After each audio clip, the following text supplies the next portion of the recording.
G'day folks, welcome back to the channel. Today, well, it's still the same day as the last video we just uploaded because it's still sitting there. Anyway, this video is about this machine I bought here. I bought it actually with that masport mower.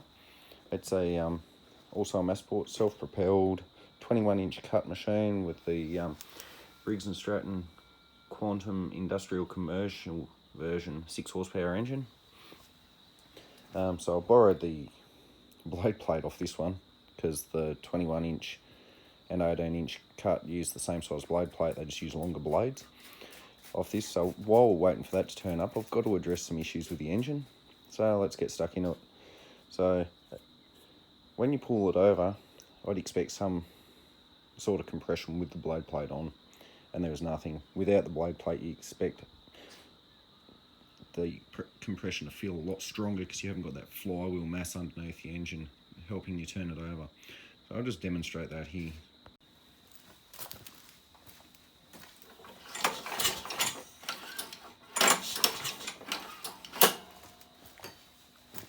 There's just absolutely no resistance there whatsoever. So the air filter cover is missing. It could have been really dusted, but for the compression to get that low, where it's got none at all, it wouldn't have ran a long time before it got that bad, in theory. So my second guess is there's something wrong with the valve. So let's whip this head off and have a look.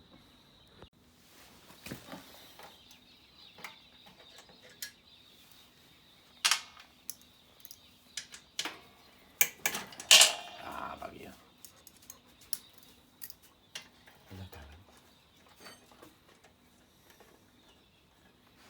Tilly, you're not helping. Alright,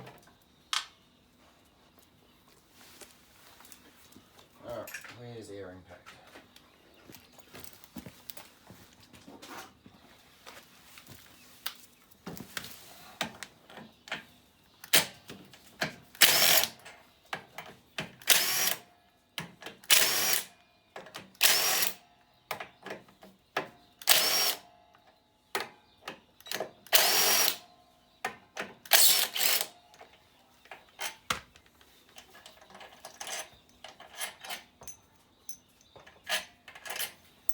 Bolts are nice and clean when they come out. Sometimes they're covered in soot and crap.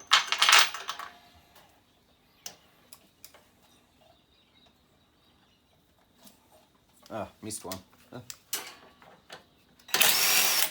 There we go. That one's got a little bit of oil on it.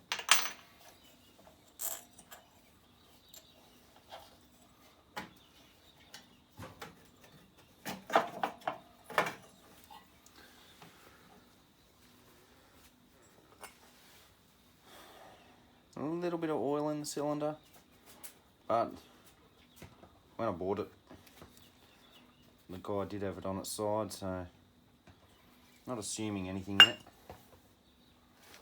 I'm not liking the look of this garbage in the cylinder though. I'm not sure what that identifies as.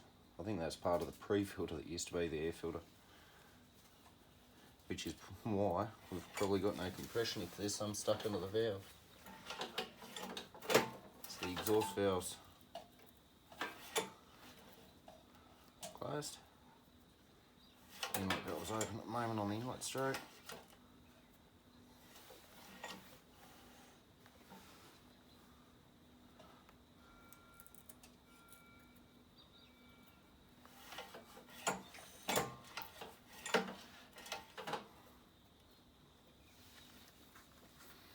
Alright, look here.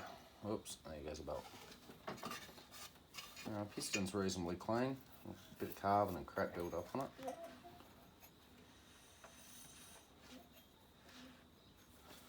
There's our compression issue right there, stuck in the valve.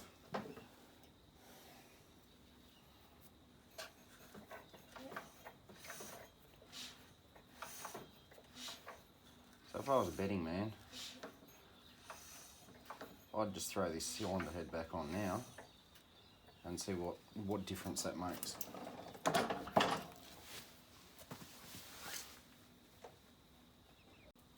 Alright, I've turned the impact all the way down.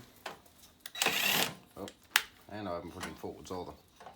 I'll start that bolt again.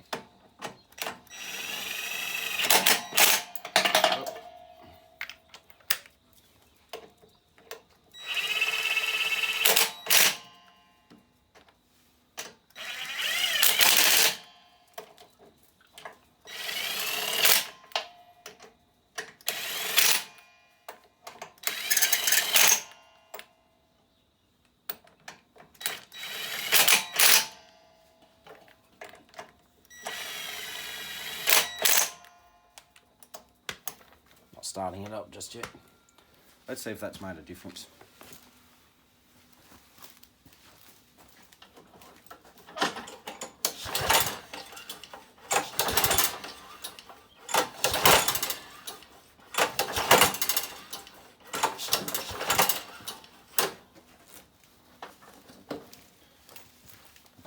That's much more noticeable now. It's actually trying to fire because it was pulling back on the rope, and without that mass underneath spinning with the light aluminium flywheel, it'll try and reef the cord back out of your hand. So I could say we're onto a winner here. Alright, so while I was at work this week, this turned up, brand new blade disc and two 21 inch cut blades. So we'll fit these up. And then we'll see if we make this engine start up.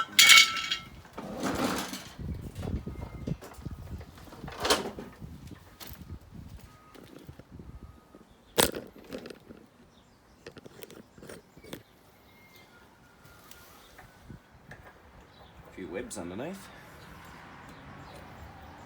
I'll blow out shortly.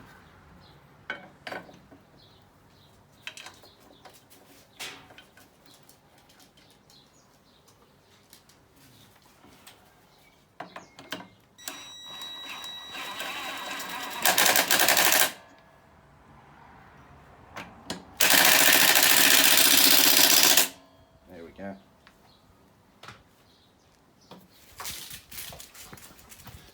Alright. I might just put some fuel down its bloody throat hole and see what happens. Alright, first try.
It would appear our throttle's a bit stuck on the governor side of things.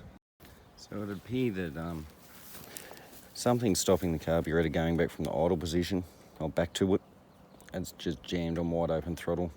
Doesn't appear to be the carb itself, because the bit of movement it does have is quite good. So we'll take this top cover off and have a look.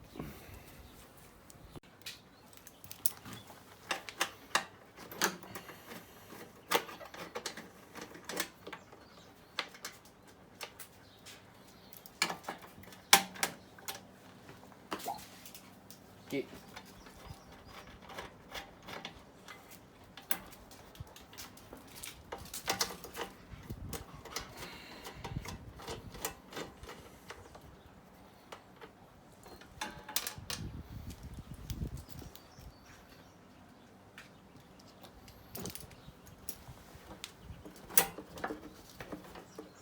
Oh, slippery little suckers are hitting that in there, and this frame won't let you get it out.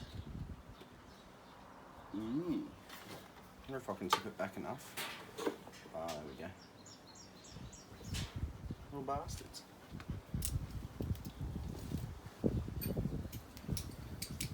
Manufacturing oversight.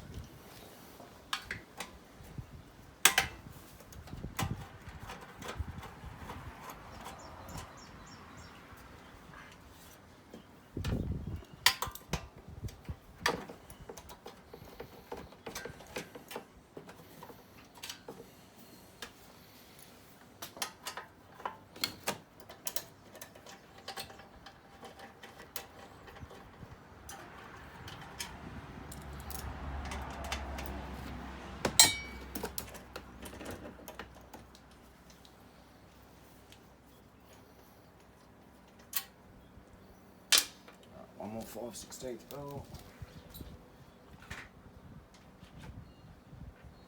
Yeah.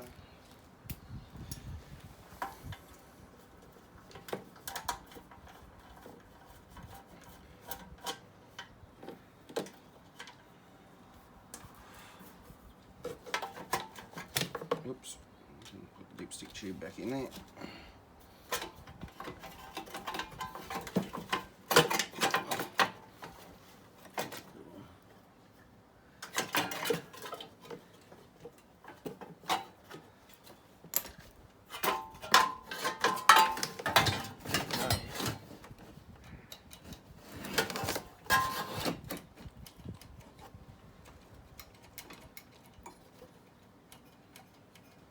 Very limited movement on this arm.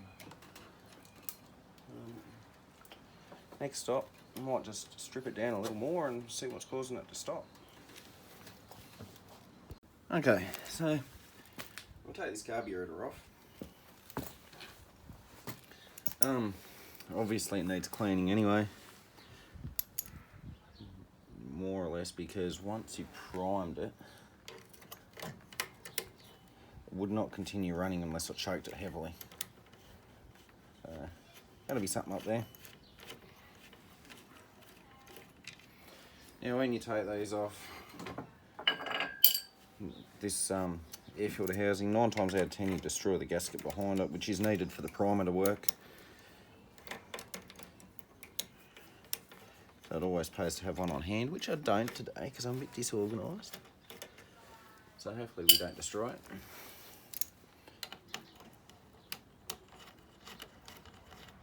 Stick this throttle cable out of the way for now. Also, if you've got a new gasket on the air filter housing on one of these, and you still can't see it priming fuel down the throat hole, these housings have a habit of warping. This one works alright. That's a bonus. Someone's bent this little flap up though. It's for the PCV. Alright. For now our gasket's in one piece. Put that somewhere safe. Okay, 2 3/8 bolts to get ones there. Can you see it on camera? No, we can't.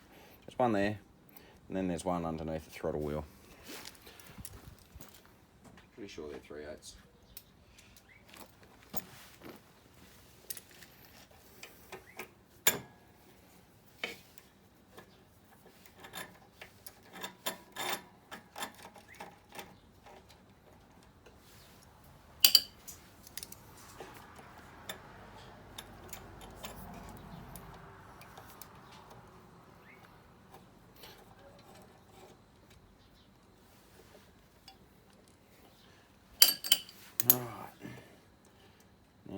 I would like to disconnect this fuel hose.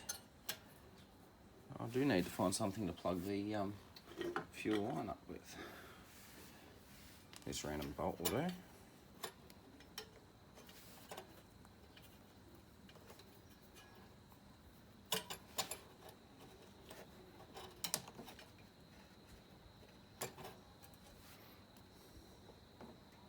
No, it won't.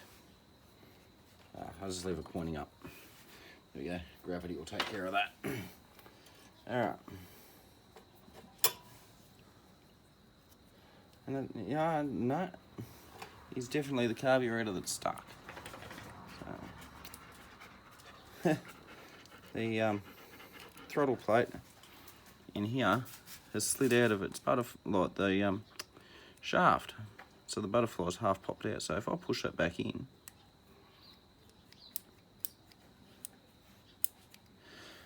problem solved. Why did it pop out? It's the next question though. Alright.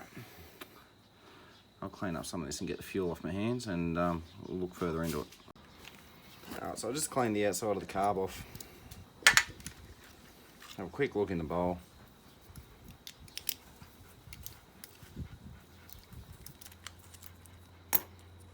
Let's see what we shall find in here.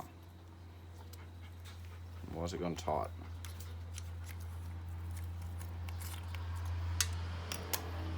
fibre washer. There's our jet. Jet's a little bit gungy. There's a bit of crap lodged in it, so that's probably why it would not keep running.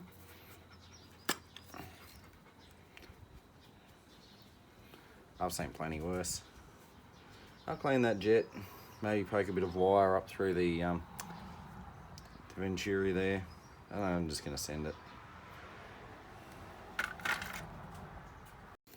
Okay, so I wasn't entirely happy with the original carburetor. It had been physically damaged, which made the little butterfly fall out. So I've got this older one, screw into it, instead of just being pushed through a little plastic shaft. Anyway, I've cleaned it up. This mounting face here, I've just lapped over. I've got a piece of flat glass, put a piece of 400 grit sandpaper down on it, wet it with some WD-40, then just lapped it so that's nice and flat now.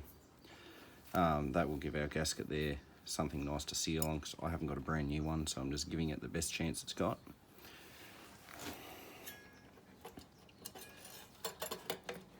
Inside that carb was already clean, so whatever I pulled it off of,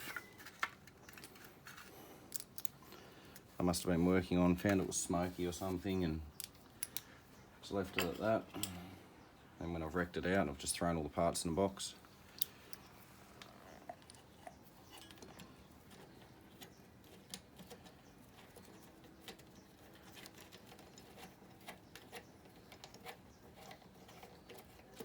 That's one.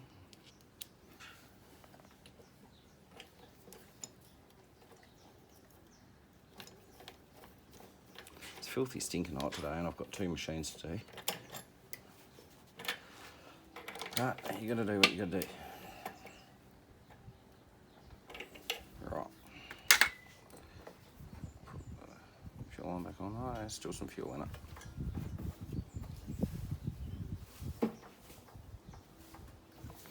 Right. I'm going to attempt to reuse this gasket. It may work, it may not, probably won't, and then I'll have to wait another week for parts to turn up. But it will end up getting finished sooner or later. There goes the door. 5/16. Start off with the 2 on either side of the carby. Let's get them started.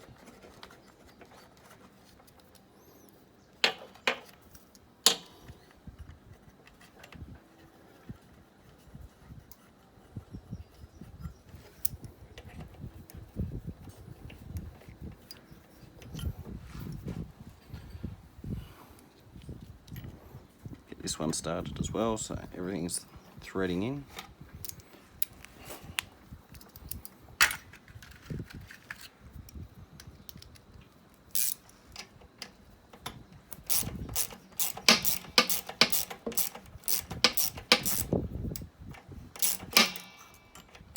Take that most of the way in.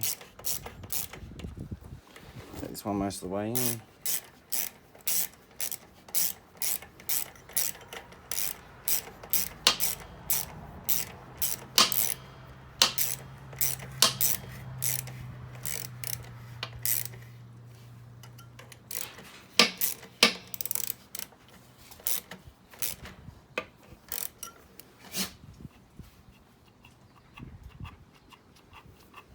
Sounds as if it'll work. Just needs a little bit more fuel in there. Right, so we'll set this throttle cable out of the way. I'll get this starter cowling bolted down. Most importantly now, our throttle works, so that's beautiful. There we go. Alright, I'll get that bolted down and we'll see how it goes. Alright, we'll try her again.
I took it for a fairly decent run and checked the plug, staying nice and clean and oil free, so I'll put him back in.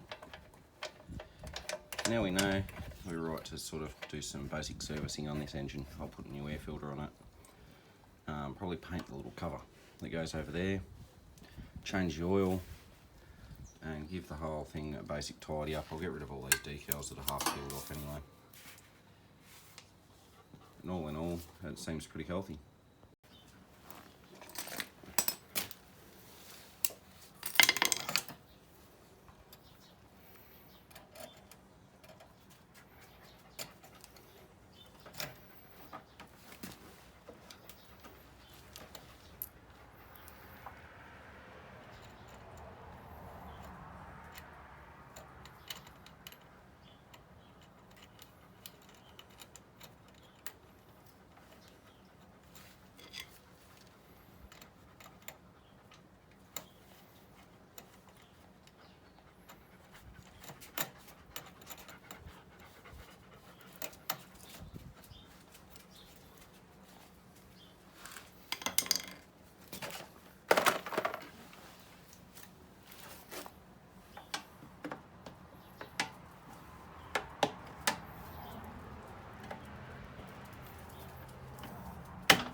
Haven't got a pre-filter in there. Doesn't affect how well the thing gets filtered. The only thing that it really affects is, at the end of the day, the life of the paper element itself. It's going to be quite sitting right. Just check the housing. Oh no, that's better. Because it just catches the larger debris. There we go.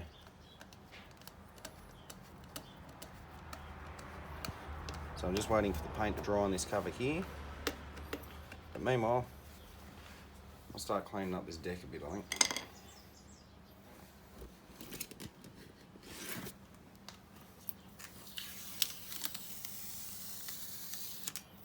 Unfortunately, I love when all the stickers are intact, but these have just had it, so we'll get rid of them.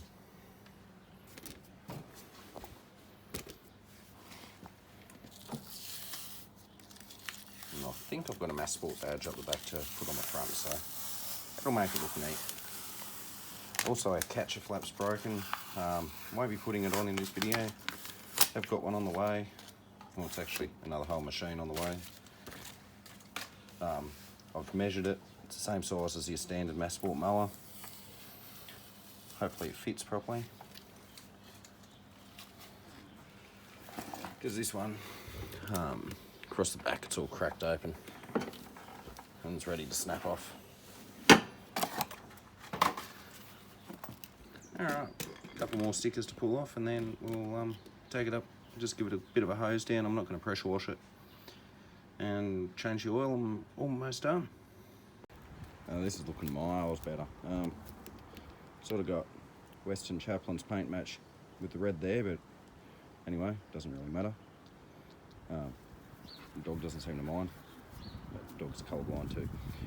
Alright, so just got to change this oil and find our masport badge, and we're almost done with this until I get the catcher flap. So let's dump out the oil.